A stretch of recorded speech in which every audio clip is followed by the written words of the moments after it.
Well, hello and welcome.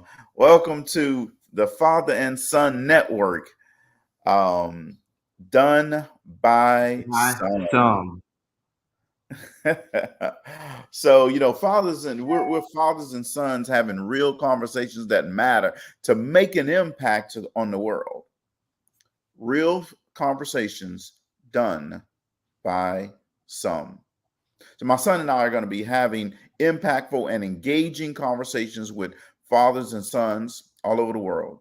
We're currently looking for fathers and sons to be guests on the show. If you'd like to be a guest on the show, please respond here or send me an email, send us a text message. Let us know. If you know a father or son that should be on the show, we should interview them, tag them, share with them, let them know.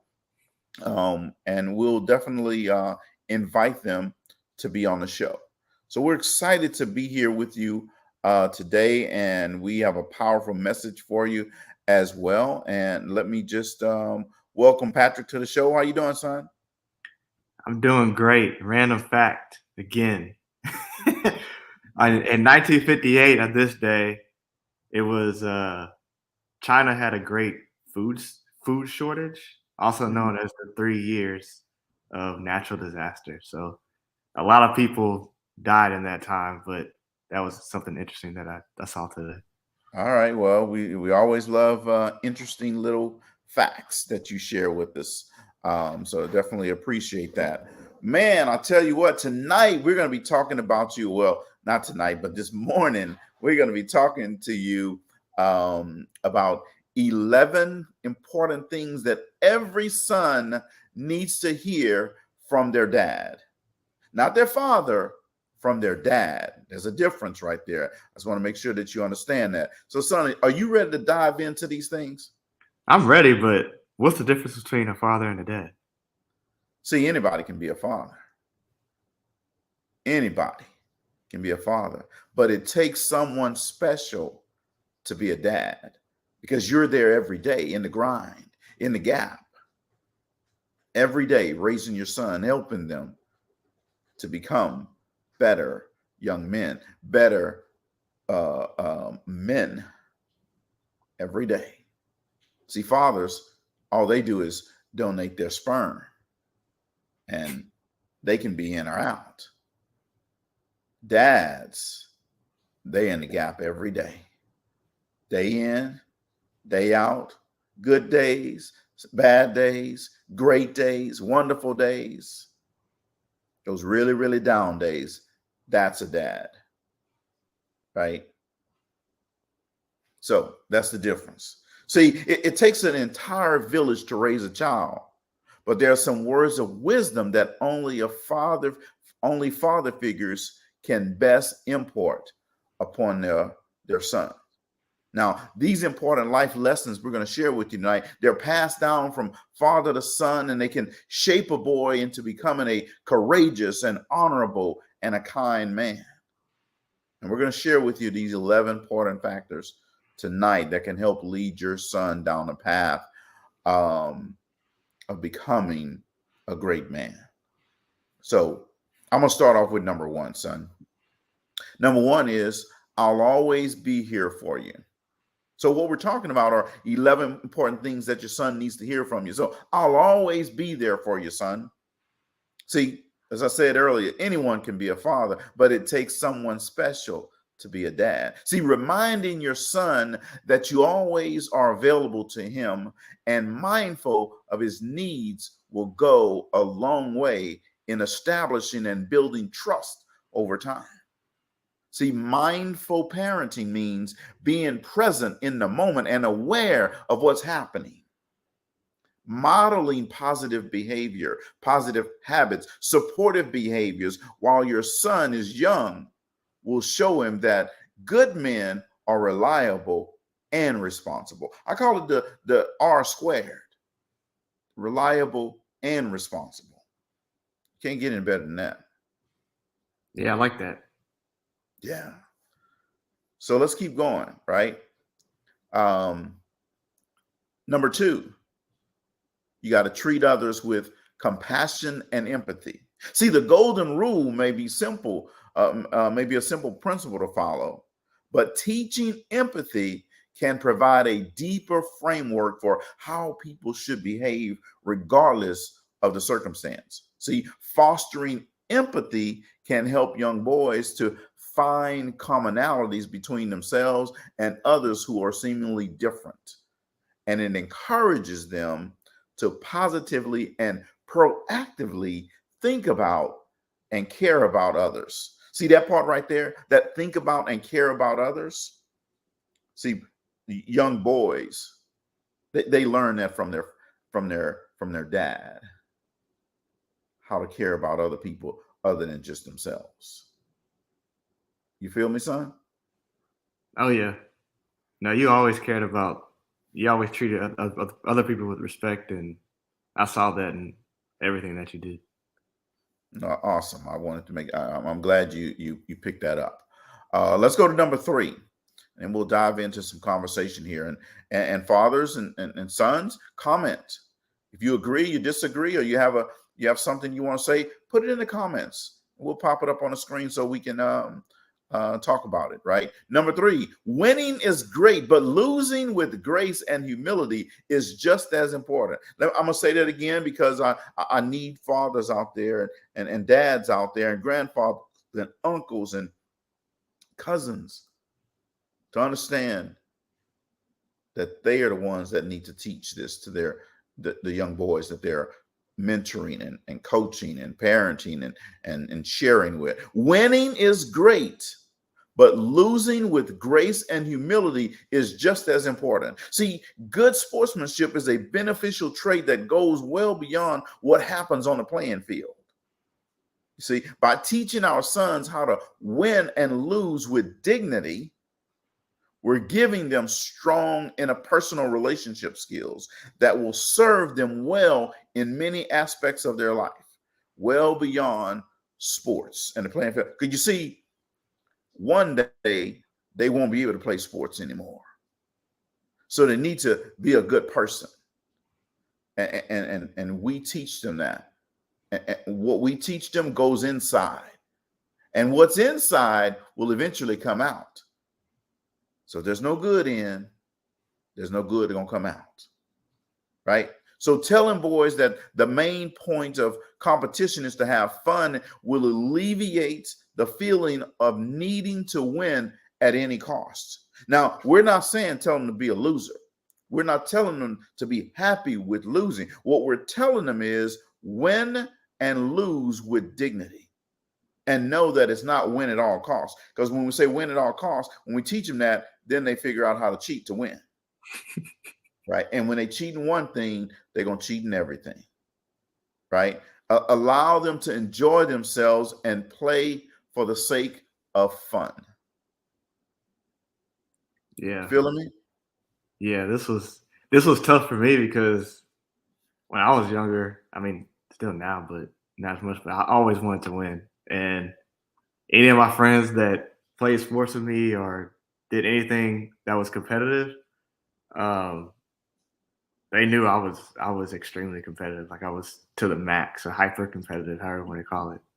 But it took me a long time to accept a loss without getting extremely mad and doing something drastic. So don't get me wrong, like I still hate losing, but it's just how I lose now is completely different than how I used to take a loss. Yeah. Well, winning is great, and you want to compete to win, but you also want to learn how to be a gracious and a gracious loser, and how to lose with dignity, right? Yeah. So number 4, and what we're talking about, if you're just joining us, 11 important things that every son needs to hear from their dad. Number 4, surround yourself with people who you admire. See, don't surround yourself with losers and people you don't admire. Surround yourself with winners and people that you admire, that you look up to, that are stronger than you, that are headed in right now they're maybe ahead of you. So they can help pull you up, can help you rise, right? See, dads can't always pick our sons' friends, but we can definitely encourage them to choose their friendships wisely. Find out who your son admires and who his heroes are, and you'll quickly discover the kind of people he wants to emulate. Right? See, real friendships are fundamental in early childhood development. So teaching our sons how to find good friends and how to be a good friend yourself will help you guide them in the right direction. In fact, we're going to talk about this one show, how to find good friends and how to be a good friend. That's going to be one of our topics on one of these shows. All right. Again, it's things that are done by some. So you may listen to this and go, you know what? I'm not doing none of this with my son. That's okay. That's why it's called done by some and not done by everyone. You see? But if you want to elevate, if you want to go to a higher level, if you want to be at that next level, you're going to do some of these things with your son. Yeah. And when I was younger, I didn't really go out and do a lot of things. I was always in the house either playing video games or practicing sports on my own most of the time. A lot of people knew who I was, but I didn't really know a lot of their names. I mean, just being honest. Like I remember there was a time where there was a party right next door at one of my friends' house. And I saw all my friends walking across the street, and I was just looking out the front door. And they're like, "Is that Pat?" And I was just waving at them. I remember that because I remember going up saying, well, you're not going? And you're like, no, I'm not going. And I remember that. I was like that growing up. I didn't go to all those places. Yeah. So, I mean, the point of me saying the people that I follow were only sports based. I always was the youngest doing anything, any kind of sport or anything I was doing. So I followed a lot. Whether that's changing different styles, what music I listen to, even the people that I hang out with. So I followed a lot of people, and I wouldn't just say that I followed one person growing up. And right now, I still don't follow just one single person. But when I was younger, I did follow a lot of people that play sports, and that's pretty much it. But now that I'm growing, I really look at the people that are into personal growth and wealth and just being an inspiration to just other people's lives and getting that interaction with people and networking. So that's the type of people that I follow today. Yeah, people who are uplifting. Mm-hmm. Yeah, you can spend your whole time whining and complaining, right? And following people who whining and complaining all the time. But what are you going to get from that? Is just whining and complaining. Or you say, well, I got to get to solution-oriented people who are going places, who are making things happen. They're not saying someone else can make things happen for me. They are out there trying to make things happen, right?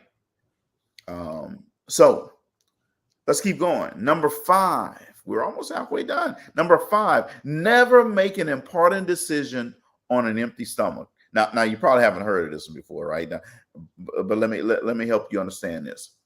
See, over the course of a young boy's life, he'll have to make many important decisions, right? And these decisions are just a warm-up. It's a tune-up. It's preseason to the various big decisions that he'll have to make as a man. And every dad knows that important decisions should never be made on an empty stomach. See, there's a science to explain why people become grumpy or have a poor judgment when they're hungry. Teach your son to have a full belly before making any major life-changing decisions. It's just that important. Right? Yeah, the way I look at it is just having that just peace within yourself before you make a decision. Yeah. So it kind of goes back to the book, son, that we're studying, Sacred Pace, right? If you're at peace with yourself, you tend to slow down and you wait for God to give you the answer and give you the next steps that you should take, right? Yeah. That's really what you're getting at, right? Mm-hmm. Exactly. Yeah. So number 6 of the 11 things every son needs to hear from their dad. It's okay to play with dolls. Uh-oh, wait a minute, wait a minute, wait a minute, wait a minute. Wait a minute. That's what I can hear it right now. Some dads right now. So wait a minute. Oh no, oh no, oh no. But hold on, give me a second. You see, um, it's okay to tell your son when they're little that they can do some things that are outside of the box. Right now, we're not getting into gender and all of this type stuff. Okay, I'm not getting into that. But what I want you to, the important thing is, I want you to tell your son that it's okay if they explore different things and playing with their sister with dolls or whatever. That's no big deal. They playing tea sets with their little sister. That's no big deal. All right. But you just have to be willing to tell your son it's okay to play with dolls in the moment. All right. Now we're gonna keep on going from right there, Pat. What you got to say about that? Yeah, this is true. I I remember when I used to sneak in my mom's closet, and this is probably a little bit more details, but I used to put on her skirt and her heels when I thought they weren't looking. But I was so sneaky that they even got a picture of me. That was when he was real little, folks. Okay. Yeah, I was extremely little, but that was the extent of that, at least from what I remember. Yeah. Yeah. Yeah. You wasn't doing that in high school. Yeah, no. No, yeah, I was barely walking. Yeah. But the point is, don't your son's little and they're exploring and they're doing all kind of things, playing with those type things. Don't get all crazy, right? So that's the point. Let's just keep on going. Number 7. What was the best part of your day? It's a question to ask your son. What was the best part of your day? You see, we call it in sales a high gain question. You can't just say yes or no. Like, was school good today? Yeah. Did you learn something new today? Yeah. Right. And look, Patrick he was the master at one word answers. So we had to, come up with high gain questions so he could give us some type of response. What was the best part of your day? Right. See, at the end of a long day of school or work, many dads are simply ask their sons, "How was your day?" And what do they say? It was all Good. right. It was good. Right. Exactly. The typical response is fine, good, okay, right? Rather, try to start a conversation with a generic question. Rather than starting with a generic question, be very specific. Avoid questions that can be answered with a single word, right? As our sons get older, particularly as they enter into their teen years, their tween and teen years, that may be the time that they may be less inclined to volunteer information to us. They start shutting us out and start not wanting us to know stuff, right? So we have to ask pointed, high gain questions that's going to help tease out what's really going on and really what's on their mind. That's really to get them to talk. Yeah, and I think this is how things get missed because I remember speaking to one of my friends after, I guess it was on the news, that suicide in kids has increased. I think that was the topic, but he told me he didn't understand how parents would miss the signs of their child about to commit suicide, is really sad. And I just said there's no way that they would know, or they would not know that something was going on.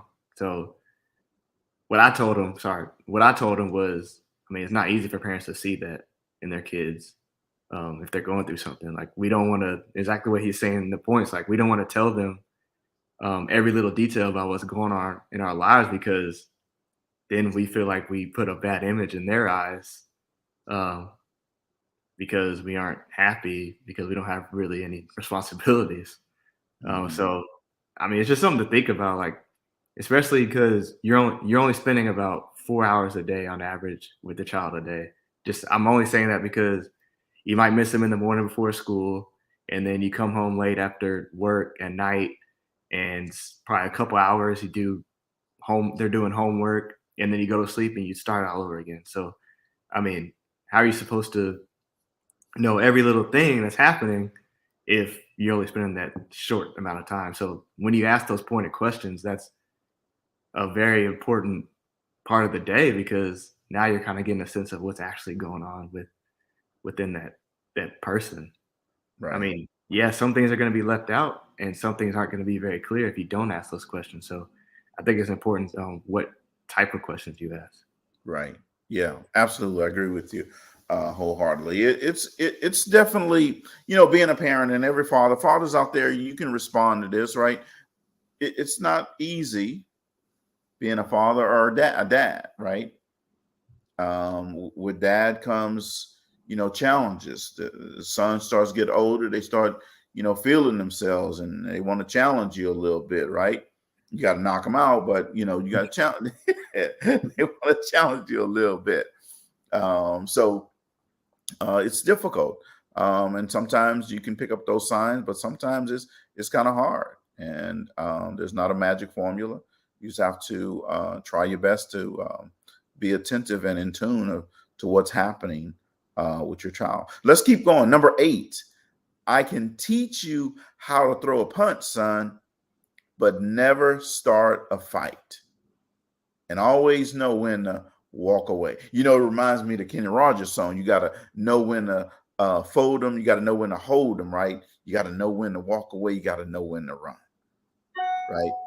It's not all about always showing your manhood. I remember sitting with some men, and one guy um, was talking, and he said, somebody came up to me, and they said a comment, something about his wife. He says, I'm gonna be ready to fight him. And I looked at him and I was like, but you are a religious guy, but you ready to fight on a drop of a hat. I was like, I don't live my life that way, right? You can't always just fight everybody and every battle. Some things it's not even worth it. Just walk on the way.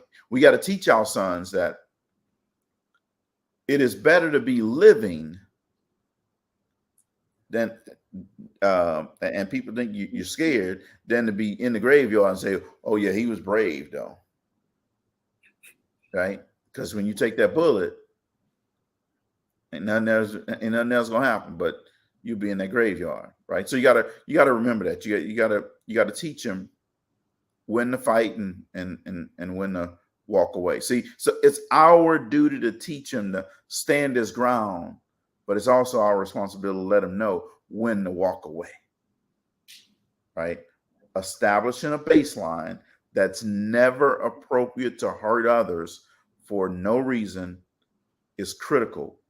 And it is an essential first step. It's a whole lot of sideline heroes in prison right now, and you don't want your son in that situation. And there's even more in the graveyard because they didn't know just simply when to walk away. Somebody saying something stupid and it's not true. It's irrelevant. You don't have to fight every battle. You understand? You feel me?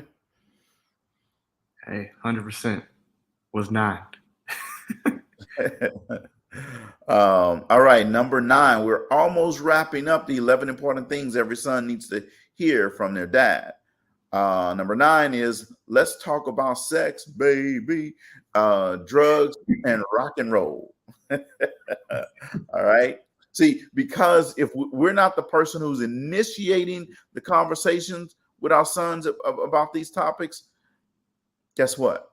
Someone else will inevitably We'll tell them, we'll teach them, and they're going to give them something. They're going to find out stuff from someone else that may not always have your kid's best interest in mind. So we have to be willing to have that conversation and dialogue.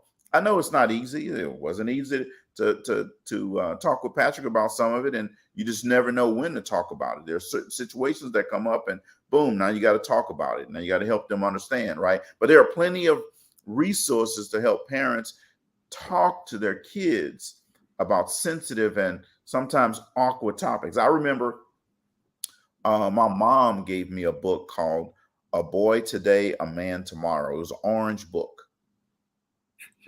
And it was all about the birds and the bees and the happy trees, and all that type of stuff, right?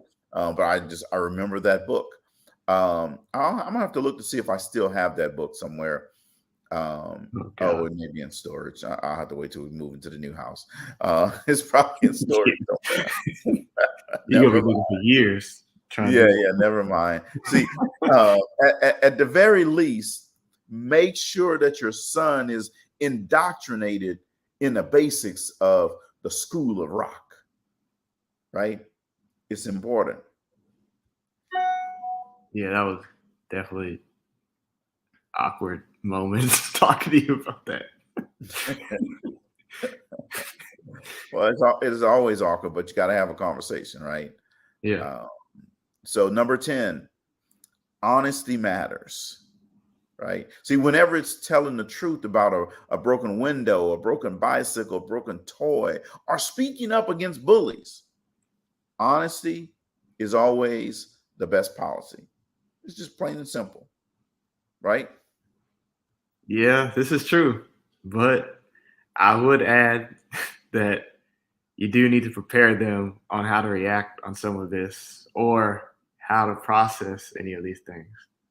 So the reason I say that, I believe that this is where many people fail, and they just don't prepare for the failure or the fight that's going to come to them. So even in the Navy, and I'm just going off what I've heard, what's the first practical thing that they teach them in boot camp? That's how to respond when you have a jammed gun or how to carry a dead body. So just think about that. Like, that's the worst case scenario. Like, that's what most people aren't prepared for. So you're not thinking about when you go defend yourself, your gun's going to get jammed. Or when you're out there in the field, your friend's going to get shot and now you have to drag them off the field. Like, you're not going to be thinking about that. You're not even thinking about preparing about that, but that's what they prepare you for. And it's not the hardships that hurt us or that would break you. So whenever you write down your dreams, your goals, and you put that all together, just remember it's not the thing that broke you. It's the fact that you never thought about the fact that you could be broken. So yes, being honest is good and speaking up is good, but what are you going to do when the fight comes back to you? So I just say, just prepare for it, especially for me, or a lot of other people, kids nowadays is thinking about, is all in depression and all in their own feelings and things like that. Like, you never would have thought that would even happen. But if you prepare yourself for it, then you know, okay, I can survive this. I can do this, this, and this, and I'm going to get out of it. But if you're not prepared for it, then the worst is going to happen. And that's what happens to all these, I believe, to all these suicides, because nobody's prepared for that to happen. And they don't think the fact that's going to happen to them. Yeah, I like that. You have to prepare for it. And I like what you said. You know, it's not the fact that you're broken that broke you. You didn't prepare to be broken, right? And how you respond to being broken. Sort of like, you lose a girlfriend, right? You didn't prepare for that day that you got that call or that text message, right? You got to help them be prepared for that. Yeah. Okay. All right. And now, drum roll, we're at number 11. And number 11, well, before you know what, before I tell you number 11, let me just run through real quick. Number one is, of the 11 important things that every son needs to hear from a dad. Number one is, I'll always be here for you, son. Number two, treat others with compassion and empathy. Number three, winning is great, but losing with grace and humility is just as important. Number four, surround yourself with people who you admire.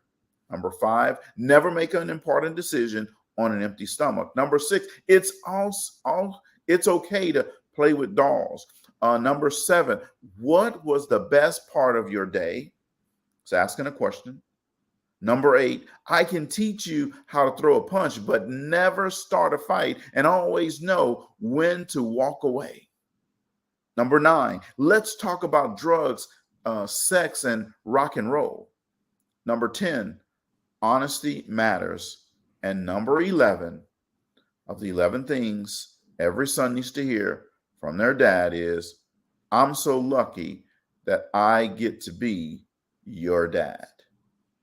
And Patrick, I'm just letting you know, I'm so lucky that I get to be your dad.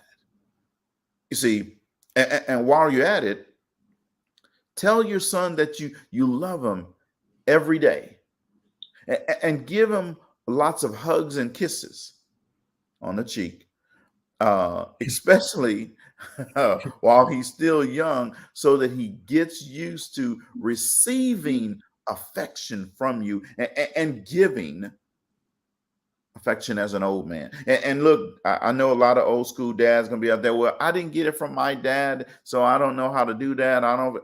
No. That's no excuse. You see, you're just giving yourself an out. You know that it's important that you do that. It doesn't matter if you didn't get it. That's gone. It's under bridge. It's underwater. We can't do anything with that. What we can do is make sure that our son knows and hears it, that we love him, and we give him a hug, we give him a kiss, we let him know that we're there for him every day. I'm proud of you, son. All of those things. So you can use that excuse no more, that my dad didn't give it to me. Let me tell you what, folks. I'm sitting here right now at 55 years old, and I didn't find out who my biological father was till I was 48 years old. Now, I knew him, but I didn't know him as my father. 48 years old. But let me tell you what, the stuff I didn't get from the person who I thought was my biological father, I made sure that all those things that I missed or wanted, desired growing up, that I did those things for my son. I didn't use it as an excuse and say, well, I don't know because my dad didn't do it for me. So no. I didn't do that.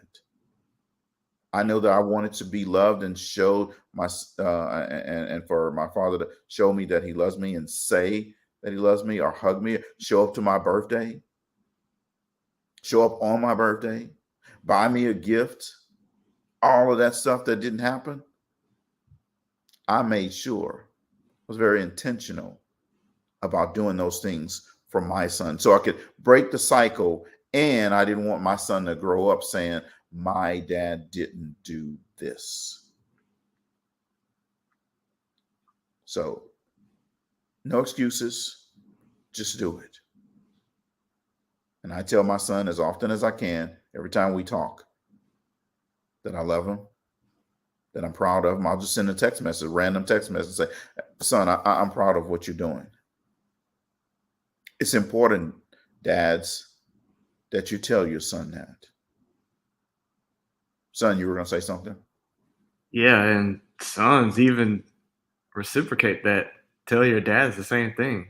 I remember telling my dad that just randomly. He was like, wow, I haven't heard that in so long from anybody. I was like, really? But yeah, reciprocate it. I mean, they have the same feelings we do. So even though they're older, but they still have the same feelings. They're still human. Absolutely. Yeah, 100%. I agree with you wholeheartedly. And I love getting those messages.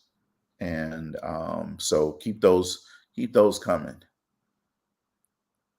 So this is another show done by some. So folks, tell me, how did you like, what did you think about this show? What did you like? What did you hear that you can utilize? What did you hear that you can implement into your life, into your son's life? What did you hear that you want to share with somebody else? Tell us, put it in the comments. Tell us, shoot us some hearts and some likes and all of that type stuff, right? Contact us. Our information is going to be in the comments.